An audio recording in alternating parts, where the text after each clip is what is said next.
Today I want to share something with you about the value of human life and how Allah describes that value by means of storytelling. And this little snippet is taken from the story of Musa alayhi salam in Surah Al-Qasas, where Allah describes that when the Egyptian, the soldier, was actually about on the verge of killing an Israelite in the middle of the street, and there was nobody else around, and Musa just kind of saw this scene happening, two people going at it against each other, and the victim who's taken the beating called on him, فَاسْتَغَاثَهُ الَّذِي مِنْ شِيعَتِهِ, the one who was from his own group, meaning an Israelite, called on him and asked for help.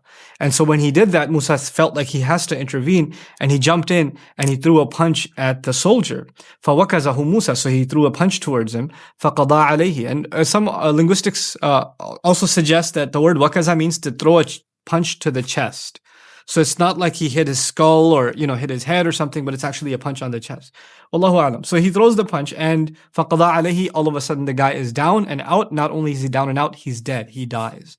Now, taking a step back, Musa, all he did was try to help a victim.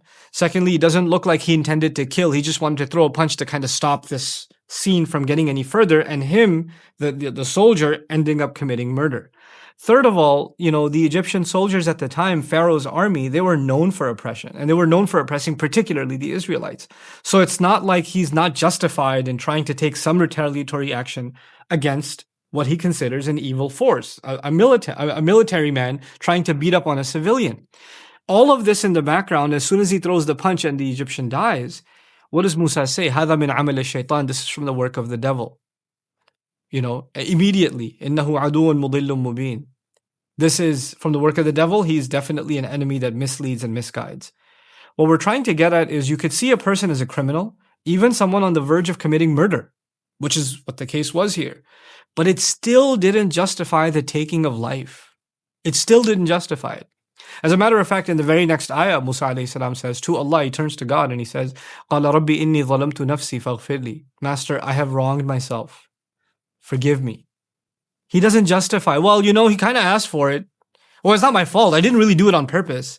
In other words, you can't even take the kind of action that might jeopardize somebody else's life, even if you see them as a criminal. And not just any criminal. It's not just that he's stealing, or it's not just that he's pushing somebody around. He was on the verge of killing someone else. Even then, killing them isn't justified. And actually, later on in the surah, if you hear this much, you might even think maybe the Qur'an is asking for us to be pacifists. Like this kind of thing should happen and we shouldn't get involved. That's not the case either, because the same thing repeats itself the next day. And so when Musa alayhi salam is faced with the same scene again, actually he learns his lesson. So when eventually he does decide to intervene, the Qur'an describes فَلَمَّا أَرَادَ أَن يَبْطِشَ بِالَّذِي هُوَ عَدُوٌّ لَهُمَا.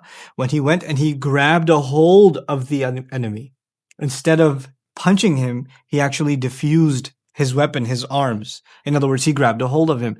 Get involved if you can stop the violence, not if you are adding to the violence. Adding to the violence is not going to stop the violence. It's only going to continue a cycle that will never come to an end. It's such a profound way of describing the value of human life and how human beings, us as human beings, cannot be quick to pass judgment. And that's the final thing I want to share with you here. There's been 1,000 cases, if not hundreds of thousands of cases, of the Egyptians doing oppression against the Israelites, and many countless Israelites have already died before the eyes of Moses. He's seen this happen over and over and over again. And yet, he actually discovers that 10,001st case where he did intervene and did throw a punch and accidentally kill someone, it so happened that the Egyptian was actually in the right and the guy he was beating up was a con artist. He was in the wrong.